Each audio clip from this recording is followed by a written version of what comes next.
বন্ধুরা, চলে এলাম তোমাদের সাথে আবার আরেকটি নতুন হাড় হিম করা গল্প নিয়ে। তো চলো বন্ধুরা, আজকের গল্পটি শুরু করা যাক। আজকের গল্প হচ্ছে বিশ্বজিৎকে নিয়ে। বিশ্বজিৎ মেদিনীপুরে ডিস্ট্রিক্টে চাকরি করে। ও সামান্য একটা ছোট গ্রাম থেকে বিলং করে। তো গ্রামের মধ্যে খুব মেধাবী ছাত্র হিসেবে পরিচিত ছিল বিশ্বজিৎ। মানে গ্রামের মধ্যে সব থেকে পড়াশোনায় ভালো ছিল। গ্রামের আরও ছেলেরাও পড়াশোনায় ভালো ছিল, কিন্তু ওর নামটা টপে ছিল বলতে গেলে। তো উচ্চশিক্ষার জন্য মেদিনীপুরে আসে। তো এখানেই পুরো শিক্ষা কমপ্লিট করে ও একটি চাকরি পায় ভালো। তো ওখানে ও ফ্ল্যাট কিনেছে।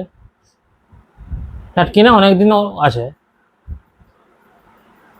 তো মা বাবাকে বলেছে আসতে। তো মা বাবাকে বলেছে আসতে, বলতে বলেছে কি, মা বাবাকে বলছে তুমি আমার সাথে থাকবে, গ্রামের বাড়িটা এখন তালা দেওয়া থাক। কিন্তু মা বাবা বলছে না, আমরা কিন্তু গ্রামের বাড়িতে থাকবো। হ্যাঁ, কিন্তু মাঝে মাঝে তোর কাছে অবশ্যই আসবো। তো সেটা যায়। তো ও এখনো বিয়ে থা করেনি। ওর বয়স হচ্ছে 35 থেকে 36। ওর মা বাবা দেখাশোনা চলছে সম্বন্ধ, কিন্তু ও বিয়ে থা এখনো করেনি। ওর ওর এখন ইচ্ছা নেই আর কি। তো সে যাই হোক, যার যেটা ব্যক্তিগত ব্যাপার ওটা। ও ছোটবেলাতে ও বছরে একবার অন্তত মা বাড়ি যেত। মানে ওখানে ডিসেম্বরে একটি মেলা লাগতো, খুব বড়, মানে খুব বড় মাঠ আছে ওখানে, বিশাল বড় মেলা লাগতো। কাছাকাছি শহরের লোক, পাশাপাশি গ্রামের লোকও সেই মেলাটি দেখতে আসতো। ডিসেম্বর টাইমে মেলাটি বসতো। তো ছোটবেলাতে কয়েকবার গেছে মা বাড়ি, কিন্তু মাঝে মোটামুটি 17 থেকে 18 বছর যাওয়া হয়নি মা বাড়ি। অনেকদিন যাওয়া হয়নি। সে যাই হোক, কোনো কাজের ব্যস্ততার জন্য হয়তো। তো ঠিক করলো যে না, একবার যেতেই হবে, কিন্তু এবার এবারে সেতে যাব। তো ঠিক করলো, সেটা ওর মা বাবাকেও জানালো। ওর মা তো শুনে খুশি, যায় সবাইকার সাথে দেখা হবে, মাসিদের সাথে দেখা হবে ওদের। তো অনেকদিন ওরাও যায়নি, ওর মা বাবা, মানে মা বাবাও যায়নি। তো বললো যা, তুমি ভাগ্যিস বললে, আমিও তোকে বলতাম যে এবছর মা বাড়ি থেকে ঘুরে আসি। মানে ওখানে আরো ভাইরা আছে, মামারা আছে, আরো মামারা আছে, আর মাসিরাও আসবে ওখানে। তো বললো ঠিক আছে। তো মেলাটি বসে 30 ডিসেম্বর আর কি, 30 ডিসেম্বর থেকে শুরু, এক সপ্তাহ মেলাটি চলে। আর ওদের মা বিশ্বজিতের মা বাড়ি হচ্ছে গধুলিপুর জায়গা, গধুলিপুর গ্রামে ওর মা বাড়ি। তো সে অনেকদিন আগে এসছে, তো তো ঠিকানাটা লিখে নিল। আর যখনকার ঘটনাটা বলছি, গল্পটা বলছি, সেই তখন তখন প্রথম প্রথম মানুষের ঘরে ল্যান্ডফোন আসে না, তখন মোবাইলও ওঠেনি। প্রথম প্রথম তখন ল্যান্ডফোন আসে প্রত্যেকের ঘরে। তো এক কাজ করলো, ও ঠিকানাটা পুরোটা লিখে নিল। যদি সাপোজ ভুলে যায়, একটা মোটা কাগজের মধ্যে লিখে নিল বিশ্বজিৎ। তো 30 তারিখে যেহেতু মেলা, সেহেতু ও ঠিক করলো যে 29 তারিখে চলে যাবে ও। তো ওখান থেকে ও ট্রেন ধরলো, সকাল দিকে ট্রেনটা ধরলো। তো সকাল দিকে ট্রেন ধরার পর একটু লেট হলো। তো পৌঁছাতে পৌঁছাতে 6টা সাড়ে 6টা বেজে গেল। তো স্টেশনে নেমে দেখলো বেশ ভালোই লোকালয় আছে। মানে মানে যে কিছু কিছু স্টেশন আছে জনমানবহীন আর কি, কিন্তু এখানে কিন্তু অনেক লোকারণ্য। তো সে ভালো কথা। তো ও চায়ের দোকান খুঁজছিল। তো চায়ের দু একটা দোকান ছিল, সেগুলো দেখলো হঠাৎ বন্ধ করা। তার বন্ধ করার কারণ আছে, নিম্নচাপ শুরু হয়েছে তখন আর কি, শীতকালে। আর শীতকালে নিম্নচাপ শুরু হওয়া মানে বুঝতে পারছো কত কষ্টকর। একই শীত, তারপর আবার এই অবস্থা, অবস্থা খারাপ একেবারে। তো এবার বিশ্বজিৎ তো মহা মুশকিলে পড়লো, ওর মাথা টাটা সব ধরে গেছে একেবারে। জার্নি করেছে তখন, আর ট্রেনেও চা খায়নি ও। তো ওর মাথা পর্যন্ত ধরে আছে, ও আর খুঁজে পাচ্ছে না যে কোথায় যায়। ওখান থেকে মা বাড়ি ওর আধ ঘন্টার রাস্তা, যদি পায়ে হেঁটেও যায় তাহলেও কাছে বলতে গেলে। তো বললো যে না, শু দাঁড়িয়ে থেকে লাভ নেই, রওনা দেওয়া যাক। ও এক কাজ করলো, কানে হেডফোন দিয়ে গান এই তখনকার সেই আগেকার ওয়াকম্যান ছিল, তো কানে হেডফোন দিয়ে সেই ওয়াকম্যান ক্যাসেটে লাগিয়ে ও গান শুনতে শুনতে পাড়ি দিল। আর ছাতাটা ও বের করে নিল, ছাতা রেডি করাই ছিল ওর, কেননা মেঘের যাওয়া তার ও আগের থেকেই ছাতা রেডি করেছিল আর কি। তো মোটামুটি 5-10 মিনিট রাস্তা যাওয়ার পর ও দেখলো একটা টিমটিমে আলো জ্বলছে। সন্ধ্যা হয়ে গেছে কিন্তু, তো টিমটিমে একটা আলো জ্বলছে। তো দোকানটাতে কেউ বসে নেই দেখলো। তো তখন বিশ্বজিৎ ভাবলো যদি দোকানটা কিসের দোকান, যদি চায়ের দোকান হয় তাহলে তো বেশ ভালোই হয়। তো ভিতরে গিয়ে দেখলো দোকানটা কিন্তু বড়, দূর থেকে দোকানটি ছোট মনে হচ্ছিল, কিন্তু ভিতরে গিয়ে দেখলো দোকানটি বড়, বড় একটি মিষ্টির দোকান। তো সেখানে দেখলো চা হচ্ছে, চপ হচ্ছে, অনেক রকম মিষ্টিও আছে। তো চপ দেখলো গরম গরম চাকছে। তো তখন বিশ্বজিৎ মনে করলো একটু গরম গরম চপ পেলে জমে যায়, তাহলে বললো এখানেই তাহলে চপ চা একটু খেয়ে নি, তাহলে মাথাটা ছেড়েও যাবে, আর ততক্ষণ যদি বৃষ্টিটা কমেও যায় তাহলে আমার নিজেরই সুবিধা যেতে। তো সঙ্গে সঙ্গেও দোকানের কাছে গিয়ে ও বসে পড়লো বেঞ্চটার মধ্যে, মাথাটা একটু ঝাড়লো আর কি। তো দোকানে লেখা ছিল নিমাই কাকার চা স্টল নাকি, নিমাই কাকার চা স্টল। তো দেখলো যে নাম নাম তো প্রথমেই লেখা আছে। তো বললো যে নিমাই কাকা এক কাপ গরম চা চপ দাও তো।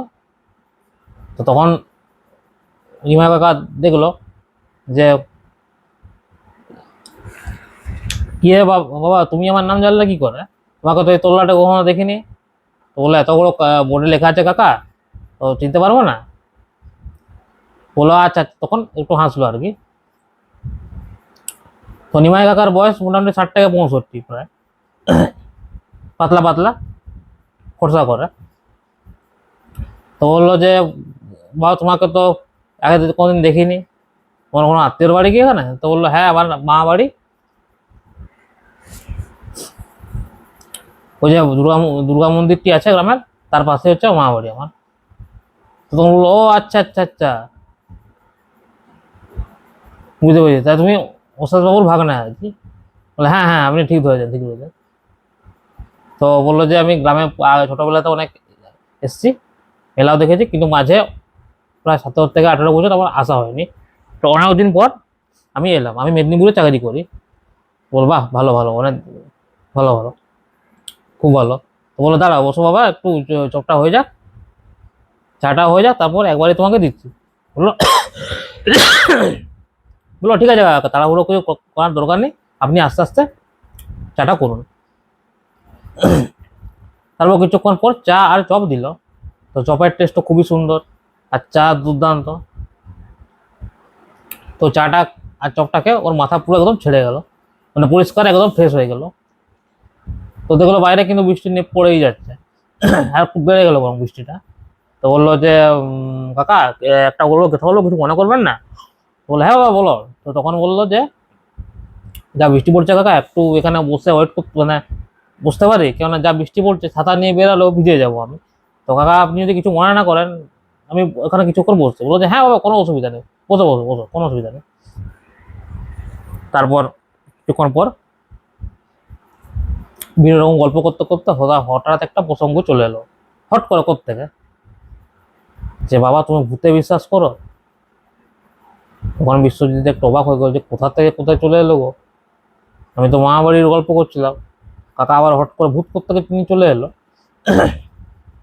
তখন বলল যে কাকা আমরা তো গল্প করছিলাম একদিকে, তুমি তো অন্যদিকে নিয়ে চলে গেলে। তখন কাকা একটু গম্ভীর্য গলায় বলল যে না, ব্যাপারটা কি এরকম, ঝিমঝিমে রাত, অন্ধকার রাত, তোমার ভূতে ভয় করে না? তো বিশ্বজিৎ চুপ করে রইলো, বিশ্বজিৎ কিছু কথা বললো না, মানে কোথা থেকে কি হয়ে গেলো ও নিজেও বুঝতে পারলো না নাকি।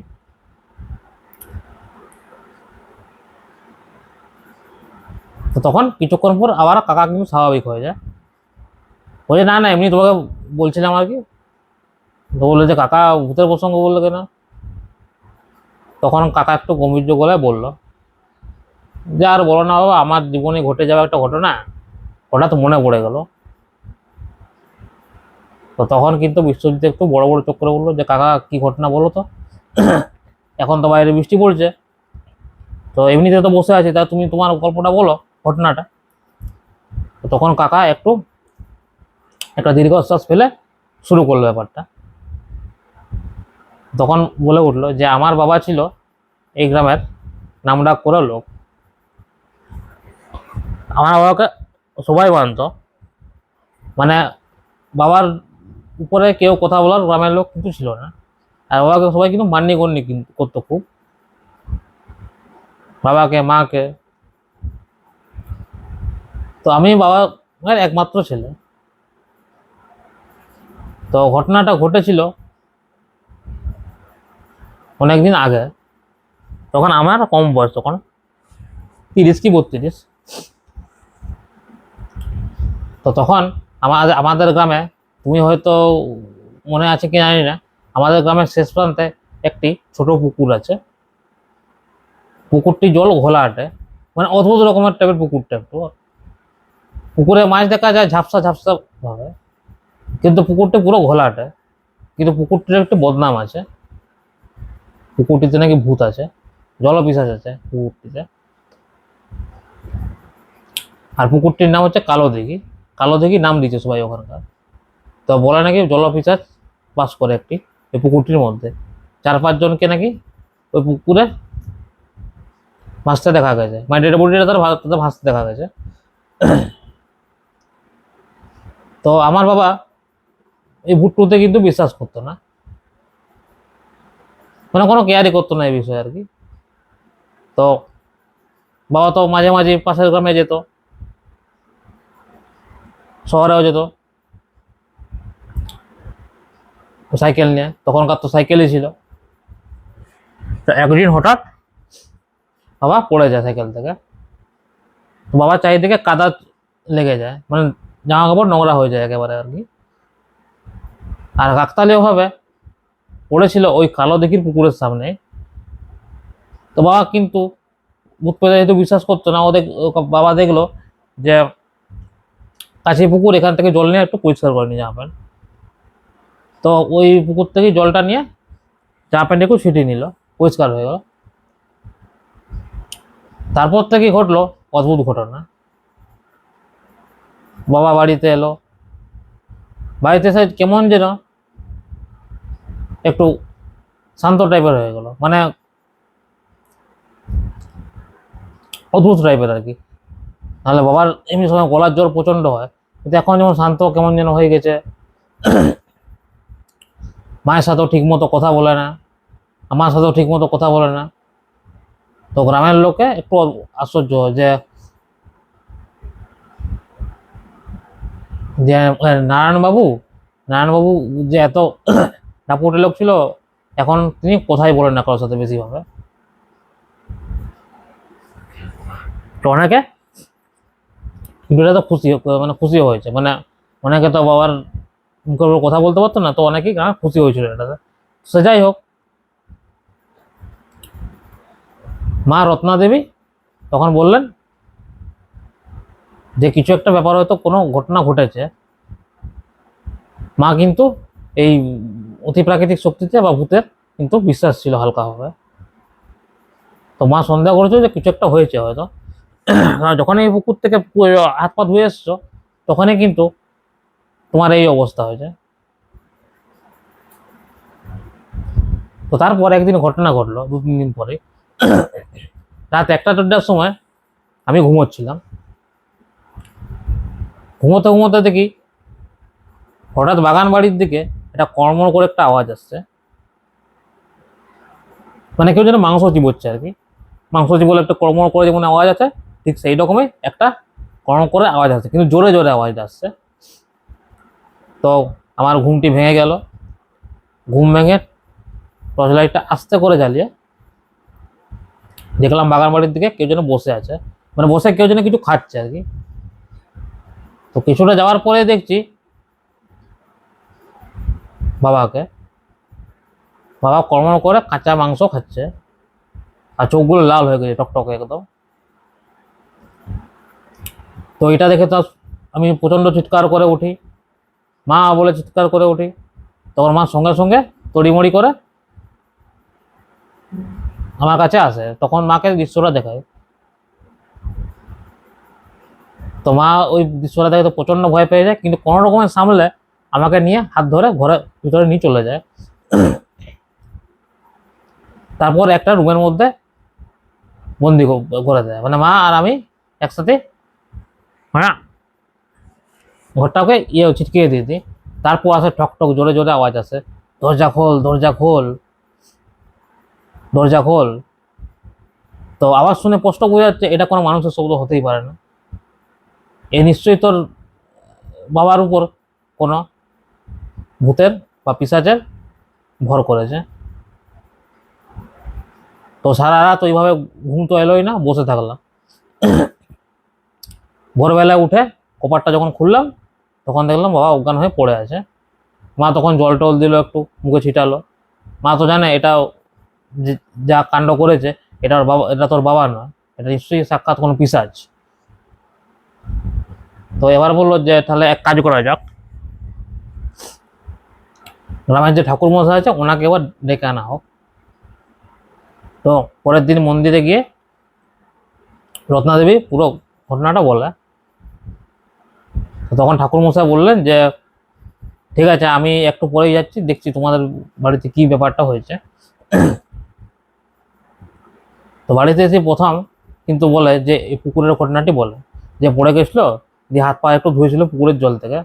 তখনই ঠাকুর মশাই একটু মানে ভয় পেয়ে যান, বলে যে তোমার তো জানে, গ্রামের সবাই জানে এই পুকুরটাতে কেউ ধারে কাছে কেউ খেতে না, তার সত্ত্বেও তোমার বর এই কাণ্ডটি করলো, তার জন্যই হয়তো আজকে এই হাল। ঠিক আছে, আমি দেখছি কি ব্যাপারটা হয়েছে। যে ঠাকুর মশাই ঘরে চারিদিকে ঘুরলেন, উনি দেখলেন। উনি তখন সঙ্গে সঙ্গে বলে উঠলেন যে এই ঘরে কোনো অশুভ শক্তির বাস আছে, আর সেই অশুভ শক্তি খুবই প্রচন্ড শক্তিশালী। এই সাধারণ অশুভ শক্তি মানে সাধারণ আত্মার থেকে একটু আলাদা।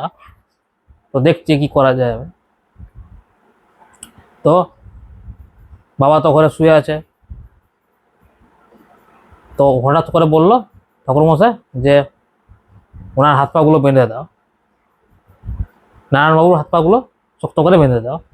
নারায়ণবাবু হাত পাগুলো বেঁধে দেওয়ার পরে নারায়ণবাবু হঠাৎ করে বলল যে কি হচ্ছে, আমার সাথে কি করছো, আমার হাত পাগুলো খুলে দাও।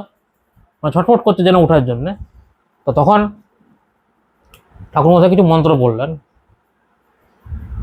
মন্ত্র পড়ার সঙ্গে সঙ্গে হঠাৎ করে গঙ্গানের একটা আওয়াজ এলো, ছেড়ে দে ছেড়ে দে আমাকে। আর অদ্ভুত একটা কথা, হঠাৎ করে ঘরের চারিদিকে একটা জলের মতো শ্যাওলা, চারিদিকে শ্যাওলা হয়ে গেল।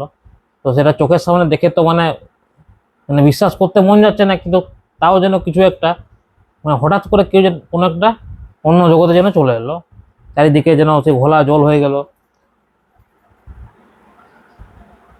তো আস্তে আস্তে ওই ঘোলা জলের থেকে আস্তে আস্তে কালো একটি ছায়ামূর্তি দাঁড়ালো। ছায়ামূর্তি দাঁড়িয়েই বলছে যে আমি এই ফ্যামিলির কাউকে ছাড়বো না, এই পুরো ফ্যামিলিকে আমি শেষ করে দেবো। তো ঠাকুর মশাই পুরো বুঝতে বলেন এটা সাক্ষাৎ জলপিশাচ। তো ঠাকুর মশাই তখন জোরে জোরে বলেন যে তোর এনার সাথে, নারায়ণবাবুর সাথে কি শত্রুতা, তুই এনাকে কেন মারতে চাইছিস। তখন ওই পিশাচটি বলল যে আমার নাম হচ্ছে দেবাশিস, আমি এই গ্রামের শেষ প্রান্তে থাকতাম। তো অনেক বছর আগে আমি নারায়ণবাবুর কাছে ন্যায়ের জন্য এসেছিলাম, যে ওনাকে যেহেতু গ্রামের সবাই মান্যগণ্য করে, সেহেতু উনি আমার সাহায্য নিশ্চয়ই করবেন। তো উনি তো আমার সাহায্য তো করলেনই না, উল্টে উপরন্ত আমাকে উনি মেরে ফেলেন। মেরে ফেলে ওই কালো দিঘিতে আমাকে ফেলে দেন, বডিটা আমার। কারণ উনি জানতে পারেন যে যার বিরুদ্ধে আমি কথা বলছি উনি তারই বন্ধু, তাই উনি ন্যায় না করে আমাকে মেরে ফেলেন। তো এতদিনে তো আমি অপেক্ষা করেছিলাম যে কখন ওই বাড়িতে কেউ একজন আসবে, তাকে আমি ধরবো। তো আজ সেই সুযোগ চলে এসছে, আমি এই বাড়িতে ঢুকে পড়েছি। তো অনেক কিছু তন্ত্রমন্ত্র করার পর ওই পিশাচটিকে কিছুক্ষণের জন্য শান্ত করা হলো। তো ঠাকুরমশাই বললেন যে তোমরা তোমাদের একটা ভালো যুক্তি দিচ্ছি, তোমরা এই বাড়িটি তাড়াতাড়ি ছেড়ে দাও, যতটা সম্ভব ছেড়ে দাও, দরকার পড়লে আজই ছেড়ে দাও, কেননা এই জলপিশাচ অনেক শক্তিশালী। তো তারপর পুরোহিত মশাই চলে গেলেন। তো তখন ওর মা বললো যে না, তোর বাবার হাত পা গুলো বাঁধা থাকুক।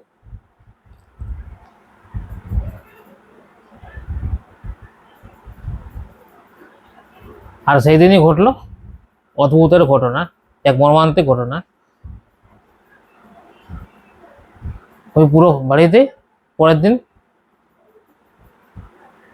দেখা যায় ও দরজা খুলে কিছুদিন পর যে সবাই ডেড বডি পড়ে আছে, মা বাবার প্লাস আমার, মানে পিশাচটি বদলা নিয়ে নিয়েছে আর কি। তারপরে একটু দীর্ঘশ্বাস ফেললো নিমাই কাকা। নিমাই কাকা দীর্ঘশ্বাস ফেলার পর বললো, বুঝলে এই হচ্ছে আমার ঘটনা। তো তখন বিশ্বজিৎ বললো যে সত্যি খুব দুঃখজনক ঘটনা তুমি যেটা বললে। তার কিছুক্ষণ পরেই হট করে একটা ঠান্ডা সিদ্ধারা বয়ে গেল বিশ্বজিতের মনে। তো ব্যাপারটা বললো যে পুরো ফ্যামিলিকে শেষ করেছে, তাহলে নিমাই কাকা তাহলে কি করে বেঁচে আছে? তখন সঙ্গে সঙ্গে বিশ্বজিৎ নিমাই কাকাকে জিজ্ঞাসা করলো যে নিমাই কাকা, তুমি আমাকে যে ঘটনাটি শোনালে, তো তুমি তো বললো পুরো ফ্যামিলি শেষ হয়ে গেছে, তাহলে তুমি কি করে বেঁচে গেলে তাহলে? তখন নিমাই কাকা আস্তে আস্তে চোখ মানে লাল চোখ করে বললো, কে বললো আমি বেঁচে আছি? আমিও তো সেই রাতেই মারা গেছিলাম।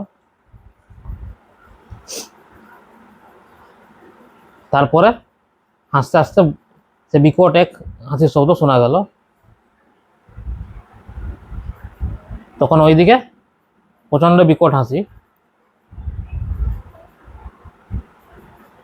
তো চারিদিকে যেন অসহ্য মানে অসংখ্য বিকট শব্দ শোনা গেল। তো এইসব দেখে তো প্রচন্ড ভয় পেয়েছে বিশ্বজিৎ। ও গরম করে ছুটতে থাকে, মানে খাবার মানে গ্লাস ফ্লাস ফেলে ওরকম ছুটতে থাকে। ছুটার সঙ্গে সঙ্গে ও একটা পাথরে হোঁচট খেয়ে যায়, হোঁচট খেয়ে পড়ে মাথায় আঘাত লেগে অজ্ঞান হয়ে যায় ওখানে। তারপরে ও কিছু মানে সকাল দিকে ওর জ্ঞান ফিরে।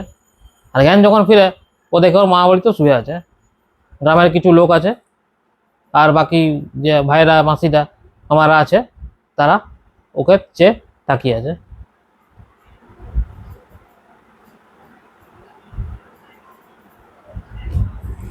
তারপর হলো আস্তে আস্তে বললো যে আমি এখানে কি করে এলাম।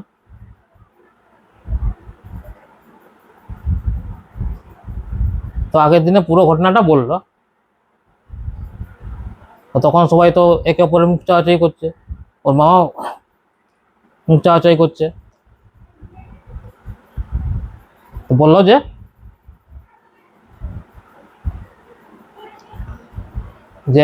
নিমাই কাকার চায়ের দোকানের ব্যাপারে পুরোটা বললো। তো বললো, তো এই গ্রামের বয়স্ক ভদ্রলোক বললো যে তুমি খুব জোর বাঁচা বেঁচে গেছো, ওই চায়ের দোকানের কাছে অনেক কি অজ্ঞান অবস্থায় পাওয়া গেছে, তুমি একা নও। তো পুরো ঘটনাটা বললো যে এই হয়েছে। আর এই সেম ঘটনাটাই ওই নিমাই কাকাও বিশ্বজিৎকে বলেছিল। তারপর ও একটু স্বস্তি পেল।